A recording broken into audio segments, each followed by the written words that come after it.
नोएडा को अब ई बस की सौगात मिलेगी। समय की बड़ी खबर, कल से नोएडा में ई बस चलेगी। 100 इलेक्ट्रिक बसेस का संचालन होगा। इनमें 10 डबल डेकर बसें भी शामिल हैं। मुख्यमंत्री योगी आदित्यनाथ वर्चुअली इन्हें हरी झंडी दिखाएंगे। नोएडा को ई बस की सौगात मिली है।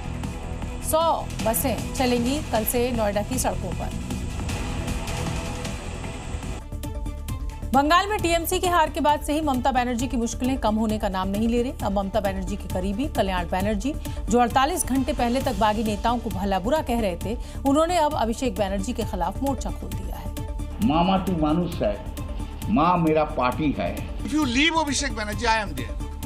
राजनीति में जज्बात बदलते समय नहीं लगता। जो 48 घंटे पहले पार्टी को मां बता रहे थे, उसी मां को छोड़ने की बात कह रहे हैं और साफ शब्दों में ममता बनर्जी को चेतावनी देती है। If you depend upon the Abhishek Banerjee, then you remain with the Abhishek Banerjee. Leave me. इतना ही नहीं, कल्याण बनर्जी ने बंगाल में टीएमसी की हार के लिए भी अभिषेक बनर्जी को जिम्मेदार ठहराया है। He should understand because of him that we have lost it.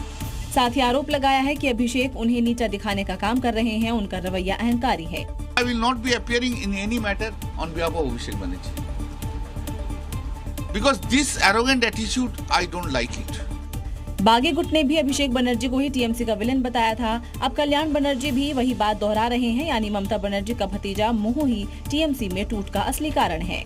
भले ही जनता के बीच अपनी पकड़ बनाने के लिए दीदी ने कई कलाकारों को अपनी पार्टी में शामिल किया था, जिनकी लोकप्रियता के दम पर 15 सालों तक राज भी किया, लेकिन अभिनेता से राजनेता बने इन लोगों ने अब ऐसी कलाकारी दिखाई कि टीएमसी टूट के करीब पहुंच गई।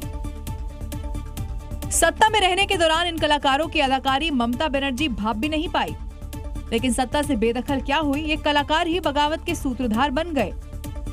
टीएमसी में मौजूद इन अभिनेताओं में आसनसोल से सांसद शत्रुघ्न सिन्हा, घाटल से सांसद देव अधिकारी, बीरभूम से सांसद शताब्दी रॉय, जादवपुर से सांसद सयानी घोष, हुगली से सांसद रचना बनर्जी, मेदिनीपुर से सांसद जून मालिया, बालीगंज विधायक बाबुल सुप्रियो प्रमुख नाम है।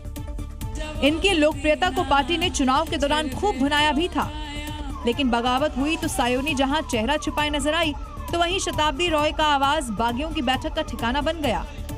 हालांकि शक के दायरे में रहे शत्रुघ्न सिन्हा ने तो अपना स्टैंड क्लियर कर दिया है। मैं ममता जी और तृणमूल कांग्रेस के साथ हूं। लेकिन प्रकाश सिंह बड़ाई के रूप में राज्यसभा से हुए तीसरे इस्तीफे ने टीएमसी की परेशानी को फिर बढ़ा दिया है। क्या टीएमसी के राज में पार्टी दफ्तर से लेकर स्कूलों तक में कुछ भी करने की छूट थी? नॉर्थ 24 परगना के एक प्राइवेट स्कूल में मिला बेडरूम और वहां से बरामद हुए करोड़ों रुपए तो इसी ओर इशारा कर रहे हैं कि टीएमसी के संरक्षण में पार्टी दफ्तर से लेकर स्कूल तक कैश और ऐश लोक में बदल चुका था। सोफे से लेकर टेबल तक पर बिछाए गए ये नोटों के बंडल स्कूल की आड़ में किए जा रहे पाप की गवाही देने के लिए काफी हैं, जिन्हें गिनने के लिए पुलिस को नोट गिनने की मशीन तक मंगानी पड़ गई। स्कूल संचालक की दलील है कि ये एडमिशन के पैसे हैं, लेकिन महज 1-2 महीने के भीतर करोड़ों रुपए जमा हो जाना मामले को संदिग्ध बना रहा है। ये स्कूल का 2 आदमी को लेकर अभी तक पुलिस जिज्ञासाबाद कर रहा है, उसके साथ पूछताछ कर रहा है, उसके साथ जानना चाहता है क्या कारण इतना रुपया इस स्कूल पर रखा गया है। पुलिस की छानबीन के दौरान स्कूल के बेडरूम जैसे कमरे भी मिले हैं, जहां शराब की बोतल से लेकर आपत्तिजनक चीजें भी बरामद हुई। आरोप तो ये भी है कि यहाँ टीएमसी के कई नेताओं का लगातार आना जाना होता था। मतलब साफ है, स्कूल की आड़ में ये टीएमसी का ऐश लोक ही था, जहाँ पढ़ाई के अलावा हर अनैतिक काम हो रहा था।